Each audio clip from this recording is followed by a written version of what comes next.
What's up, potato chips? And all you guys watching out there, this is NorbCam coming at you. Seahawks-49ers today, here back home at CenturyLink Field on my way to the game. It's going to be a nice day today. Sun's out, partly cloudy. I haven't really had many rain games today, but it's just kind of funny because everybody thinks it rains all the time here, and actually we've had less rain games than you would expect. But anyway, 49ers Seahawks. What to expect of this game? What do I expect to see happen, and what to make of all this hubbub about the return of Richard Sherman? Well, let's talk about the Sherman thing first. The big debate around sports radio around here, and people on social media been talking about, should we boo Sherman or should we cheer Sherman? And I haven't seen as many polarizing answers that I've seen since people talking about the president. I think it's kind of funny people even debate this, because in reality, people won't really even get a chance to boo Richard Sherman. It's not like they introduce him individually on the field. They only do that for the Seahawks on a home game, and all they'll do is say, and now introducing the visiting 49ers, and the whole team comes out. And of course, what do people do when the visiting team comes out? They all boo. So by that fact, he's going to get booed along with the rest of the 53 plus people on that team coming out of the field. So how would anybody even actually be able to cheer or boo Richard Sherman by name? Really, that situation would never happen in all reality. Maybe if he were to do a solo play that resulted in a very spectacular moment, I'd hate to say it, but like if he got a interception for a touchdown, or he got a pick by itself, or a big tackle on a fourth down play or something, and then he's the solo guy making the event, that might be the only time you'd be able to react to just him. But other than that, it's the whole team. So, but not to take any fun out of the issue, since everybody likes to just talk about the what if you could actually respond to Richard Sherman being called out his name, and how would people respond? This is what I say.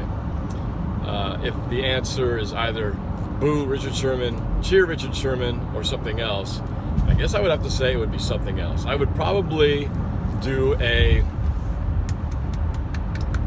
one of those golf claps. Okay. But first of all, I'm not going to boo him. I've been here long enough to have witnessed the Seahawks before they had Richard Sherman, the Seahawks when they got Richard Sherman, the Seahawks when they won the Super Bowl and multiple playoff appearances with Richard Sherman, and of course the after Richard Sherman. And while it wasn't a happy parting, it never is, I still recognize and respect the fact of what he did for this team while he was here. And he got us almost literally single-handedly, got us to our first Super Bowl, which we ultimately won. Got to recognize and always remember that fact.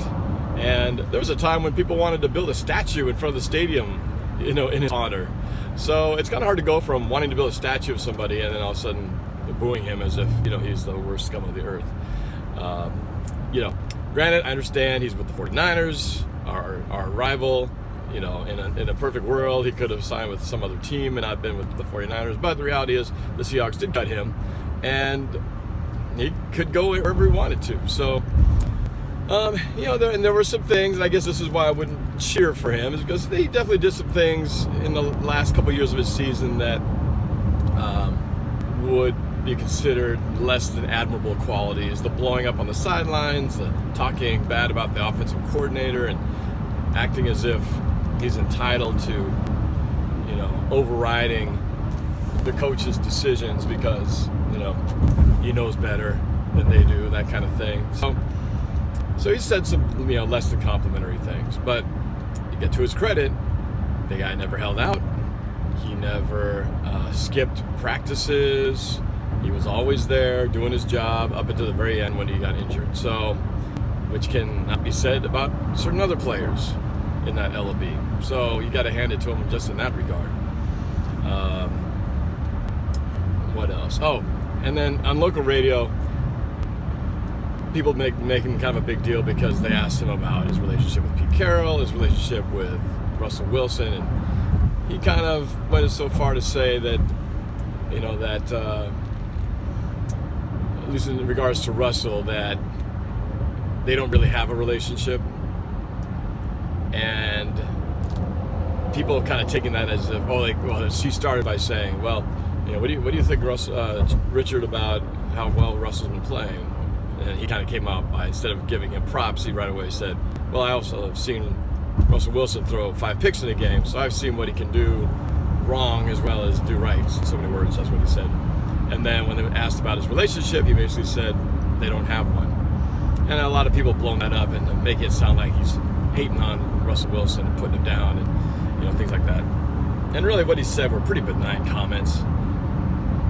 Nothing really that negative that could be taken literally and put into it. It's easy to spin it as if he's saying something negative, but it really wasn't anything that big a deal. So I think just a lot of people trying to hype up, trying to get some kind of fire going between these two teams, because right now there's not a whole lot to get thrilled about in terms of the magnitude of this game. The magnitude of the game is important for us because every game we play, regardless of the opponent, is pretty much a must-win situation.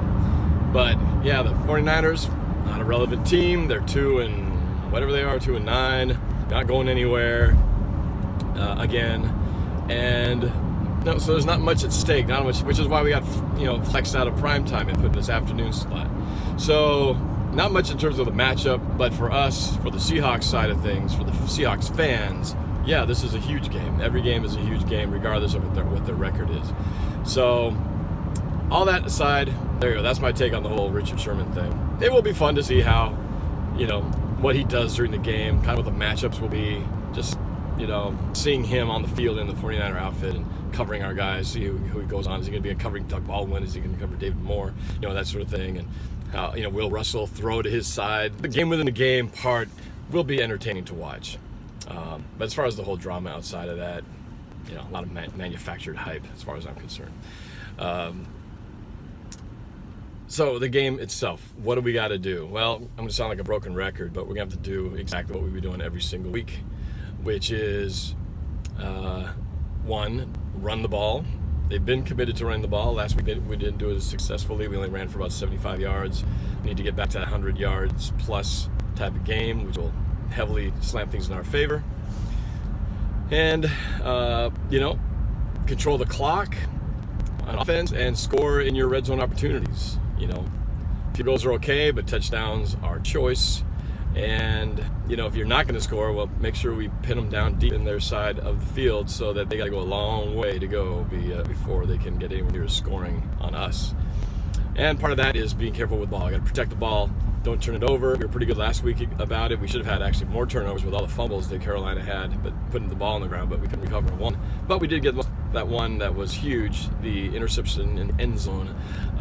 McDougal, as they were driving up and down the field, got that stop, and that turned out to be very key. Every stop was key, actually.